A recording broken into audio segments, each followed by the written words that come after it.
নির্বাচনের মাধ্যমেই গণতন্ত্রে ফিরবে দেশ, প্রত্যাশা বিএনপির। জনগণ পক্ষপাত দুষ্ট সরকার দেখতে চায় না, বলছে জামায়াত। কক্সবাজার সমুদ্র সৈকতে ঝাউ বাগান সহ বিভিন্ন পয়েন্টে দীর্ঘদিন ধরে নষ্ট বৈদ্যুতিক বাতি, বাড়ছে ছিনতাই, ইপটিজিং সহ নানা অপরাধ। আজ বক্তাবলী গণহত্যা দিবস। ৭১-এর এই দিনে নারায়ণগঞ্জের ফতুল্লায় পাক বাহিনীর হাতে নির্মমভাবে শহীদ হন ১৩৯ জন নিরস্ত্র গ্রামবাসী এবং আরও ৩৯ জন বাংলাদেশিকে ফেরত পাঠালো যুক্তরাষ্ট্র। তৃতীয় বিশ্ব থেকে অভিবাসী নেয়া বন্ধের ঘোষণা দিলেন ডোনাল্ড ট্রাম্প।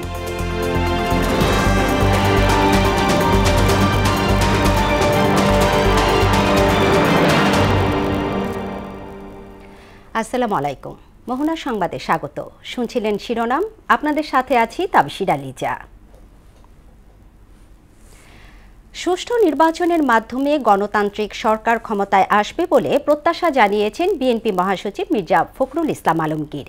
শুক্রবার সকালে জাতীয় প্রেসক্লাবে বিএফইউজের কাউন্সিলে তিনি বলেন, মব ভায়োলেন্স শঙ্কাজনক পর্যায়ে পৌঁছেছে। এ সময় জামায়াতে ইসলামের সেক্রেটারি জেনারেল জানান, দেশকে দুর্নীতিমুক্ত করতে রাজনৈতিক দলগুলোর মধ্যে দ্বিমত নেই। বিস্তারিত তানজিদ ভুঁইয়ার রিপোর্টে। জাতীয় প্রেসক্লাবে আয়োজন করা হয় বাংলাদেশ ফেডারেল সাংবাদিক ইউনিয়ন বিএফইউজের দ্বিবার্ষিক কাউন্সিলের উদ্বোধনী অনুষ্ঠান। সংগঠনের মহাসচিব কাদের গনি চৌধুরীর সঞ্চালনায় অংশ নেন দেশের শীর্ষ রাজনৈতিক ও সাংবাদিক নেতারা। রাজনৈতিক পট পরিবর্তন হলেও সাংবাদিকদের পেশাদারিত্বের সাথে কাজ করতে দেওয়ার আহ্বান জানান সাংবাদিক নেতারা। 15 বছরে আমরা নানানভাবে অত্যাচারিত হয়েছি।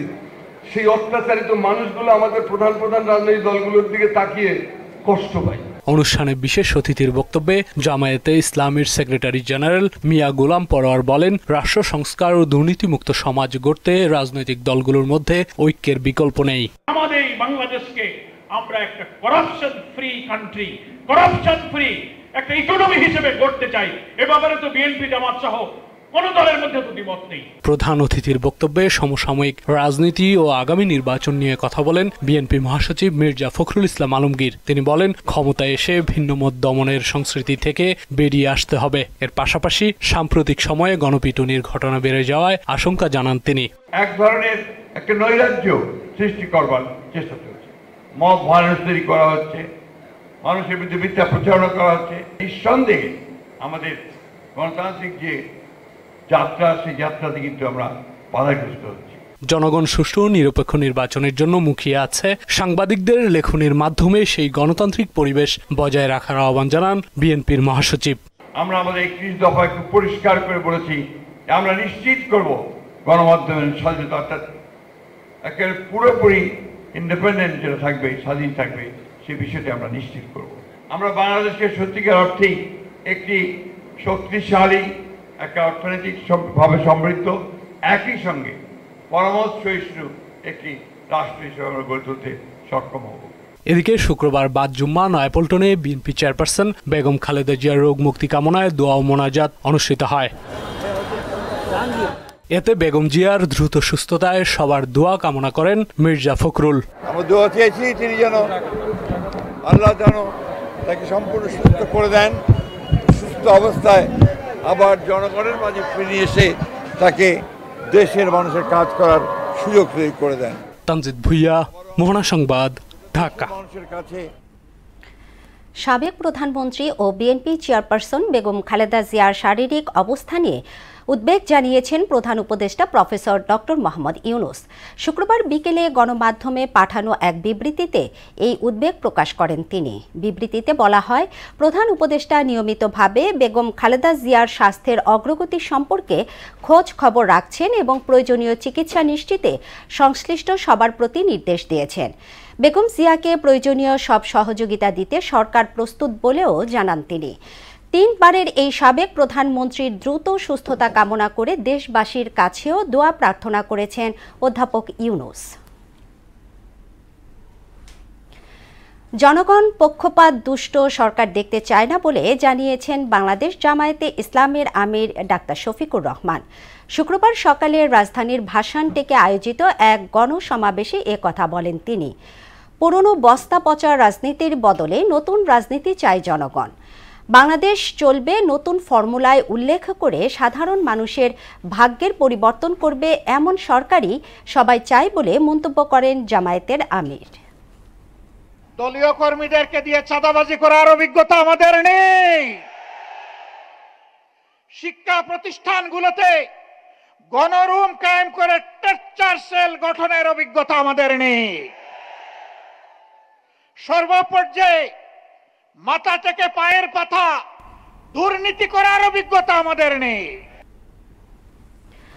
কক্সবাজার সমুদ্র সৈকত প্রতিদিন হাজারো পর্যটকদের পদচারণায় মুখরিত থাকে, কিন্তু ঝাউ বাগান সহ সৈকতের গুরুত্বপূর্ণ বিভিন্ন পয়েন্টে বৈদ্যুতিক বাতি না থাকায় সন্ধ্যার পর বিভিন্ন এলাকায় বেড়েছে ছিনতাই ও ইপটিজিং সহ নানা অপরাধ। এসবের জন্য বিচ ম্যানেজমেন্ট কমিটির অবহেলাকে দায়ী করছেন সচেতন মহল। অভিযান অব্যাহত রয়েছে জানালেন ট্যুরিস্ট পুলিশ। আমানুল হক বাবুলের তথ্য জানাচ্ছেন আফরিন পপি। পাহাড়, স্বচ্ছ নীল জলরাশির সাগর ও বিস্তৃত বালিয়াড়ির সৈকতের অপার সৌন্দর্য উপভোগ করতে প্রতিদিন দেশের নানা প্রান্ত থেকে ছুটে আসে হাজারো পর্যটক। সৈকতের কবিতা চত্বর থেকে কলাতলি পয়েন্ট পর্যন্ত ৩ কিলোমিটার এলাকা জুড়ে পর্যটক সমাগম ঘটে বেশি, কিন্তু এই এলাকায় স্থাপিত বৈদ্যুতিক খুঁটিগুলোতে আলোকবাতি দীর্ঘদিন ধরে নষ্ট। পর্যটকদের নিরাপত্তার দায়িত্বে নিয়োজিত খোদ ট্যুরিস্ট পুলিশ বক্সের ওপরের বাতিও নষ্ট। সব মিলে প্রায় ঘটছে ছিনতাই, ইপটিজিং সহ নানান অপরাধ। এতে আতঙ্কিত পর্যটকরা। কক্সবাজারের এত সৌন্দর্য একটা লাইটিং করার কথা, তার মধ্যে যদি এরকম অন্ধকার হয়ে যায় তাহলে আমরা কোথায় যাব? লাইটিং এর ব্যবস্থা নাই বললেই চলে, যার কারণে পর্যটকরা প্রতিনিয়ত নিরাপত্তাহীনতায় ভোগে। এখানে বকাটেদের উৎপাত, এখানে গোচারণভূমিতে পরিণত হয়েছে। পর্যটকদের নিরাপত্তায় সৈকতে বন্ধ লাইটগুলো সচল করা ও বিভিন্ন পয়েন্টে নিরাপত্তা জোরদার করা প্রয়োজন বললেন সবুজ আন্দোলনের সভাপতি। কিছুদিন থেকে দেখা যাচ্ছে লাইটগুলা এখন সচল না। আমরা মনে করি রাতের বেলা যেহেতু পর্যটকরা বিচে যায়, সেই কারণে বিচ ম্যানেজমেন্ট কমিটির উচিত এখন এই মুহূর্তে এই যে বিচের যে লাইটগুলো ছিল এগুলা আবার সচল করা। লাইটিং না থাকায় যেন কোনো অপরাধ সংঘটিত না হয় এজন্য অভিযান অব্যাহত রয়েছে বলে জানান ট্যুরিস্ট পুলিশ। লাইটিং না থাকার কারণে কিন্তু আপনার কয়েকটি ঘটনা ঘটেছে। আমরা এখানে ট্যুরিস্ট পুলিশ নিয়মিত টহল এবং নিয়মিত আমরা অভিযান করতেছি এই ঝাউ বাগানে। তো এই ঝাউ বাগানে লাইট না থাকার কারণে আমাদের জন্য প্রবলেম হচ্ছে। ছিনতাই সহ নানান অপরাধ কর্মকাণ্ড বন্ধে সৈকতের গুরুত্বপূর্ণ সবকটি পয়েন্টে পর্যাপ্ত বাতির ব্যবস্থা করবে কর্তৃপক্ষ, দাবি সবার। আফরিন পপি, মোহনা সংবাদ। আজ বক্তাবলী গণহত্যা দিবস। 1971 সালের 29 নভেম্বর নারায়ণগঞ্জের ফতুল্লা থানার বক্তাবলীতে নির্মম হত্যাযজ্ঞ চালায় পাক হানাদার বাহিনী। শহীদ হন 139 জন। প্রতি বছর এই দিনে শোকের ছায়া নামে এলাকায়। আজমির ইসলামের প্রতিবেদন জানাচ্ছেন আফরিন পপি। 1971 সালের 29 নভেম্বর ভোরের কুয়াশা কাটেনি। নদী বেষ্টিত চরাঞ্চলে বক্তাবলীর মানুষ তখনও ঘুমিয়ে। এ গ্রামে মুক্তিযোদ্ধাদের ঘাঁটি আছে এমন তথ্যে দেশীয় দোসরদের নিয়ে হামলা চালায় পাক সেনারা। এ সময় রাজাকারদের পরামর্শে 139 জন নিরস্ত্র গ্রামবাসীকে ধরে লাইনে দাঁড় করিয়ে ব্রাশ ফায়ারে হত্যা করা হয়। আমার বাবা ছিল, আমার চাচা ছিল, আমার দাদা ছিল, এখন সবাইরে ধরে এই গুরুস্থানে একসাথে আইনা জড়ো করাইছে। এই লোকজনগুলি যা আছে সবগুলি গুলি করে মারামারি করলো। নিরস্ত্র মানুষদেরকে ধরে এনে তারপরে এই কবরস্থানে সারিবদ্ধভাবে দাঁড় করায়। তারা কি করে গুলি করার পর অনেক লোক এখানে মারা যায়। সেদিন পাক সেনারা 2 ইউনিয়নের অন্তত 6টি গ্রামের প্রায় সব বাড়িঘরে আগুন জ্বালিয়ে দিয়েছিল। দেশের স্বাধীনতা রক্ষায় এই গ্রামের মানুষের অবদান থাকলেও স্বাধীনতার পর অবহেলিত রয়ে গেছে। তবে বধ্যভূমিতে শহীদদের নাম ফলক এখনো বিদ্যমান। প্রত্যেকটা গ্রাম জ্বালাই দিয়ে আমাদের এই পরনে যে জামাটা ছিল এই জামাটা পরেই আমরা কাটাইছি। আমাকে সাহায্য সহযোগিতা তেমন দেয় নাই। আমরা যে একটা শহীদ পরিবার, আজ পর্যন্ত আমরা কোনো সরকারের কাছ থেকেই কোনো কিছু সহযোগিতা পাইনি। প্রতি বছরই উপজেলা প্রশাসনের পক্ষ থেকে দিবসটি উপলক্ষে নানা কর্মসূচি পালন করা হয়। শহীদ পরিবারের রাষ্ট্রীয় স্বীকৃতির বিষয়ে কাগজপত্র দেখে নীতিমালা অনুযায়ী ব্যবস্থা গ্রহণের আশ্বাস দেন জেলা প্রশাসক রায়হান কবির। আমাদের যারা মুক্তিযুদ্ধকালীন সময়ে যারা নিহত হয়েছিলেন তাদের সম্মানের জন্য, তাদেরকে আমাদের শ্রদ্ধা জানানোর জন্য এই প্রোগ্রামটুকু থাকবে এবং শেষে একটু দোয়া মাহফিলও থাকবে। ইতিপূর্বে এটা কিভাবে কি উদ্যোগ নেওয়া হয়েছিল এই বিষয়গুলো একটু বিস্তারিত জেনে যদি এটা সুযোগ থেকে থাকে নীতিমালা অনুযায়ী যদি কভার করে আমরা অবশ্যই আমাদের তরফ থেকে চেষ্টা করব। স্বাধীনতা যুদ্ধে দেশের লাখো মুক্তিযোদ্ধার মতো এই অজপাড়াগা বক্তাবলীবাসীর অবদানও চিরস্মরণীয় হয়ে থাকবে। আফরিন পপি, মোহনা সংবাদ। যুক্তরাষ্ট্র থেকে আরও ৩৯ জন বাংলাদেশিকে দেশে ফেরত পাঠানো হলো। শুক্রবার ভোর ৫:৩০টায় যুক্তরাষ্ট্রের একটি বিশেষ সামরিক ফ্লাইটে হজরত শাহজালাল আন্তর্জাতিক বিমানবন্দরে পৌঁছান তারা।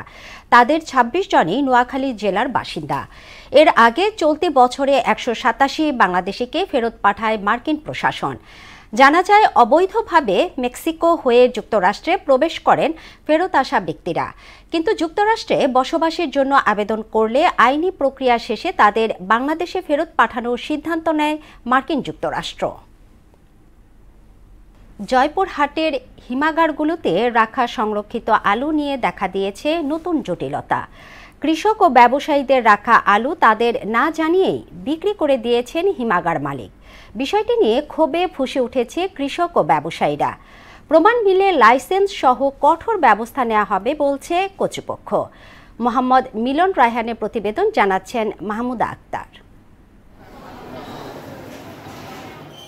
আলু উৎপাদনে দেশের দ্বিতীয় বৃহত্তম জেলা জয়পুরহাটে নভেম্বরে শেষ হবে হিমাগারে আলু সংরক্ষণের সময়সীমা, কিন্তু কৃষক ও ব্যবসায়ীদের না জানিয়েই বেশ কিছু হিমাগার কর্তৃপক্ষ সংরক্ষিত আলু বিক্রি করে দিয়েছেন। তাতে দেখা দিয়েছে নতুন জটিলতা। কৃষকদের অভিযোগ, সময় শেষ হওয়ার আগে হিমাগার কর্তৃপক্ষ তাদের আলু বিক্রি করে দিয়েছে। আলু রাখেছি, আদার রাষ্ট্রে বিক্রি করেছি নিজে, আর আদার ডাইরেক্ট বিক্রি করেছে কোম্পানি। বাধ্য হয়ে ১০০ টাকা বস্তা হিসাবে আমি টাকা নিয়েছিলাম। ঠিক আছে, এগুলা পদক্ষেপ সরকারের তো আগে নেওয়া উচিত ছিল। কোম্পানি হয়তো ৫০০ বস্তা একজনের আছে, তার হয়তো বা ২৫০ বস্তা বিক্রি করছে। ব্যবসায়ীদের অভিযোগ, হিমাগারের ভাড়া কৌশলে তুলে নিতে মালিকরা বিনা অনুমতিতে তাদের আলু বিক্রি করে দিয়েছেন। বিভিন্ন স্টোরে আলু বিক্রির কথা উঠছে এবং বিভিন্ন কৃষকের আলু বিক্রি করছে স্টোরের মালিক পক্ষরা। বেশ কিছু আলু বিক্রি করে দিয়েছে। এত তো আমরা ক্ষতিগ্রস্ত হয়েছি। আমরা আলু রাখছি হয়তো একটু লাভের আশায়। তাদের ভরার টাকায় হবে না, সেই জন্য তারা আলু বিক্রি করছে। কিন্তু এখন বাজার ঊর্ধ্বগতি, কৃষকেরা আলু নিতে আসছে, তারা ওই রাখা আলু এখন পাচ্ছে না। অন্যদিকে হিমাগার মালিকদের দাবি, সময় ফুরিয়ে আসায় নষ্ট হওয়ার আগেই কিছু আলু বিক্রি করেছেন তারা। আমাদের মেয়াদ শেষের পরে আলু কোনোভাবেই আমরা এটা বাজারজাত করতে পারবো বলে আমাদের মনে হচ্ছে না। কিছু কিছু ব্যবসায়িক আছে, সেটা আমরা আমরা অনেকটা বেশি। এই ক্ষেত্রে আপনার আলুটা আমরা কিছু বিক্রি করে দিচ্ছি, আপনি যখন বিক্রি করবেন আমরা সেই হিসেবে আপনাকে টাকা পরিশোধ করে দেব। সংরক্ষিত আলু বিক্রি করা অপরাধ, তদন্ত করে প্রমাণ পেলে আইনগত ব্যবস্থা নেওয়া হবে। কৃষক বা ব্যবসায়ী যারা আলু রেখেছিল এবং যাদের আলুগুলো বিক্রি করে দেওয়া হয়েছে তাদেরকে না জানিয়ে তাদের আলুর মূল্য পরিশোধ করতে যদি কোনো ধরনের গড়িমসি করে, তাহলে তাদের বিরুদ্ধে আমরা আইনগত ব্যবস্থা গ্রহণ করব। কৃষককে বাঁচাতে কৃষি বিপণন ও প্রশাসনকে একসাথে কাজ করতে হবে বলে জানান কৃষি বিভাগ। কৃষকদের অবগতি না করেই তাদের আলুগুলো বিক্রি করে দিচ্ছে, যেটা আমরা মনে করি পুরোপুরি নিয়মের ব্যত্যয়। এই ব্যাপারে কৃষক ভাইদের আমরা সজাগ থাকার জন্য পরামর্শ প্রদান করছি। সেই সাথে বিষয়টি নিয়ে তারা জেলা বিপণন কর্মকর্তা এবং জেলা প্রশাসক মহোদয়ের সাথে যোগাযোগ করার পরামর্শ দিচ্ছে। এবছর জয়পুরহাটে ৪৩,০০০ হেক্টর জমিতে উৎপাদিত হয়েছে ১০ লাখ টনেরও বেশি আলু। মাহমুদা আক্তার, মোহনা সংবাদ। নির্বাচন নিয়ে নানামুখী ষড়যন্ত্র চলছে অভিযোগ করে এই চক্রান্ত প্রতিরোধে সবাইকে ঐক্যবদ্ধ হওয়ার আহ্বান জানিয়েছেন বিএনপির যুগ্ম মহাসচিব অ্যাডভোকেট আব্দুস সালাম আজাদ। তারেক রহমানের দক্ষ নেতৃত্বে বিএনপি আগামীতে সরকার গঠন করবে বলেও আশা জানান তিনি। শুক্রবার বিকেলে মুন্সিগঞ্জের লোহজং সরকারি কলেজ মাঠে আয়োজিত তারুণ্যের সমাবেশে এসব কথা বলেন তিনি। আরও জানাচ্ছেন হুমায়ুন কবির। বিএনপির ভারপ্রাপ্ত চেয়ারম্যান তারেক রহমান ঘোষিত রাষ্ট্র কাঠামো মেরামতের ৩১ দফা বাস্তবায়নের লক্ষ্যে মুন্সিগঞ্জের লোহজং সরকারি কলেজ মাঠে তারুণ্য সমাবেশ ও বিএনপি চেয়ারপারসন বেগম খালেদা জিয়ার রোগ মুক্তি কামনায় গণদোয়া মাহফিলে অংশ নেন স্থানীয় যুবদল, স্বেচ্ছাসেবক দল ও ছাত্রদলের নেতাকর্মীরা। এ সময় দলীয় নেতাকর্মীরা দুঃসময় দলকে সুসংগঠিত করার ক্ষেত্রে আব্দুস সালাম আজাদের অবদান তুলে ধরে মুন্সিগঞ্জের 2 আসনের মনোনয়ন পুনর্বিবেচনার দাবি জানান। বিগত দিনে এই দুঃসময়ে আপনি আমাদের পাশে ছিলেন, আজকে আপনার এই হাজার হাজার কর্মী আপনার পাশে আছে। অ্যাডভোকেট আব্দুল সালাম আজাদ দুর্দিনে 16 বছর এই 3 সংগঠন যেভাবে লালন পালন করেছে, আজকে দুঃসময়েও সালাম ভাইয়ের পাশে আছে। দুর্দিনে আমাদের পাশে ছিল, আমাদের থেকে এই সালাম ভাই পলায় যায় নাই। মুন্সিগঞ্জ 2 রিভিউ তাকিদের মূল্যায়ন না হলে আর কিন্তু খুঁজে পাবেন না। বিএনপি প্রতিষ্ঠা লগ্ন থেকে বেগম খালেদা জিয়ার আপসী নেতৃত্বের কথা তুলে ধরে তার রোগমুক্তি কামনায় সবার কাছে দোয়া চান বিএনপির প্রান্তিক জনগোষ্ঠী উন্নয়ন বিষয়ক সম্পাদক এম.এ. মালিক ও জাতীয় নির্বাহী কমিটির সদস্য বাবুল আহমেদ। আজকে টেকনাফ থেকে তেতুলিয়া, রূপসা থেকে পাথরিয়া, প্রতিটি উপজেলায় দেশনেত্রী বেগম খালেদা জিয়ার নামে আজকে আল্লাহর দরবারে স্পেশাল মোনাজাত হচ্ছে। মহান আল্লাহ রাব্বুল আলামিন যেন তাকে সুস্থতা দান করেন।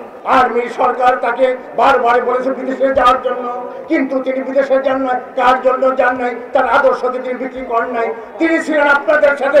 আজকে সেই নেত্রী আজকে এমন অবস্থা রয়েছে, আপনারা তার জন্য মনে করে দোয়া করবেন। প্রধান অতিথির বক্তব্যে বিএনপির যুগ্ম মহাসচিব অ্যাডভোকেট আব্দুস সালাম আজাদও বেগম জিয়ার সুস্থতার জন্য দেশবাসীর কাছে দোয়া চান। নেত্রীর জন্য আল্লাহ আমাদের নেত্রীকে হাত দাস করে, আল্লাহ আমাদের নেত্রীকে আমাদের প্রাতে ফিরিয়ে আনো।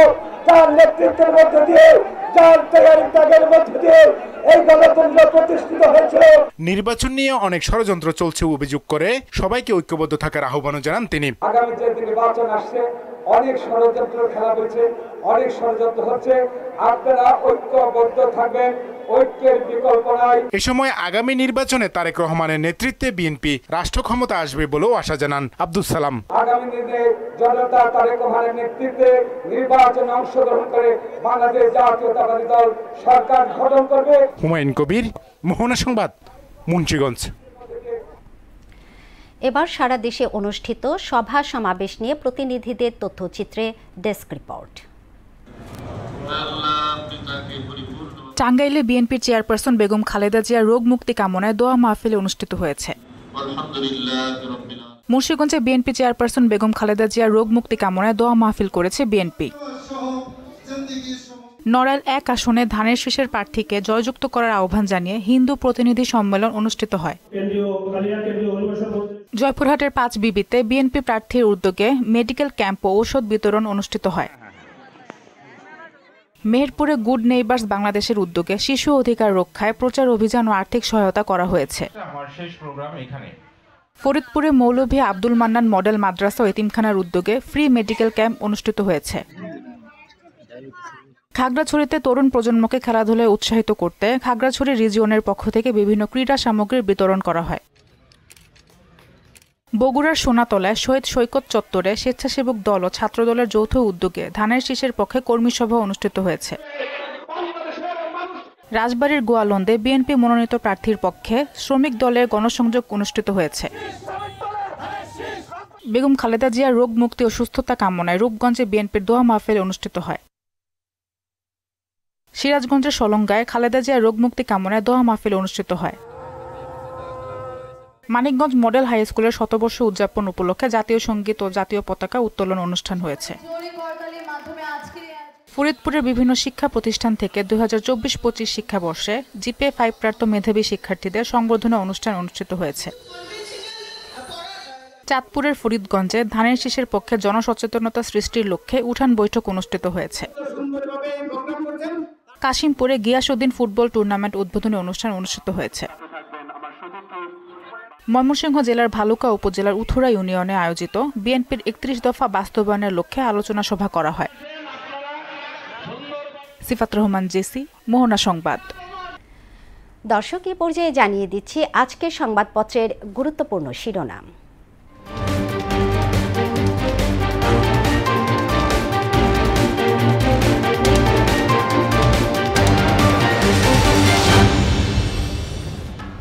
শুরুতেই প্রথম আলো।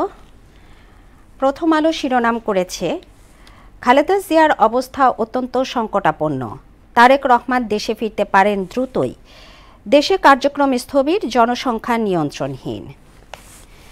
এরপরে দৈনিক ইত্তেফাক, আমদানি রপ্তানিতে ভাটা, জোয়ার ঘুষ বাণিজ্যে। 16 মাসের মধ্যে 6 মাসে পাঠদান বন্ধ করে আন্দোলনে শিক্ষকরা। খালেদা জিয়ার জন্য দোয়া চেয়েছেন প্রধান উপদেষ্টা। সমকাল শিরোনাম করেছে, বিলবোর্ডে নির্বাচনী প্রচার বৈষম্যের নতুন বিজ্ঞাপন, 10,000 কোটি টাকার কাজ ঠেকেছে 28,000 কোটিতে, চট্টগ্রাম কক্সবাজার মহাসড়ক। খালেদা জিয়ার অবস্থা অত্যন্ত সংকটাময়। এরপরে আছে বাংলাদেশ প্রতিদিন, রাজনৈতিক হত্যা বাড়ছে, থামানো যাচ্ছে না গণপিটুনি, খালেদা জিয়া সংকটাপন্ন, দেশবাসীর দোয়া চাইলেন ফখরুল, সারা দেশে দোয়া মোনাজাত। যুগান্তর শিরোনাম করেছে, দেশবাসীর কাছে দোয়া কামনা প্রধান উপদেষ্টার, খালেদা জিয়ার অবস্থা অত্যন্ত সংকটময়। গোয়েন্দা প্রতিবেদনের তথ্য, নির্বাচনে 8 ঝুঁকি 10 পরামর্শ। প্রস্তুতি নেই সরকারের, জনমনে চরম আতঙ্ক, 1 সপ্তাহে 7 বার ভূমিকম্প। সর্বশেষ the daily star, 5 years on, no building regulatory body yet. BNP opens doors to expelled leaders ahead of polls. Khaleda's condition very critical.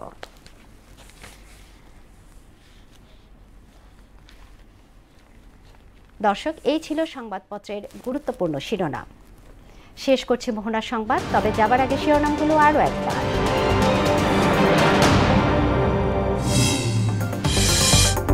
সুষ্ঠু নির্বাচনের মাধ্যমেই গণতন্ত্রে ফিরবে দেশ, প্রত্যাশা বিএনপির। জনগণ পক্ষপাত দুষ্ট সরকার দেখতে চায় না, বলছে জামায়াত। কক্সবাজার সমুদ্র সৈকতে ঝাউ বাগান সহ বিভিন্ন পয়েন্টে দীর্ঘদিন ধরে নষ্ট বৈদ্যুতিক বাতি, বাড়ছে ছিনতাই, ইপটিজিং সহ নানা অপরাধ। আজ বক্তাবলী গণহত্যা দিবস।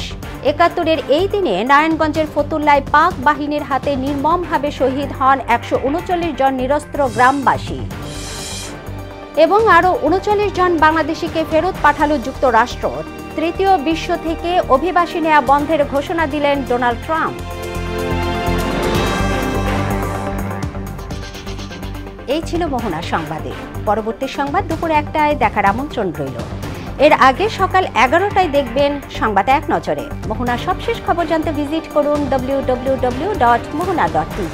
সংবাদ দেখতে পারেন ফেসবুক, ইউটিউবেও। এতক্ষণ সঙ্গে থাকার জন্য ধন্যবাদ সবাইকে।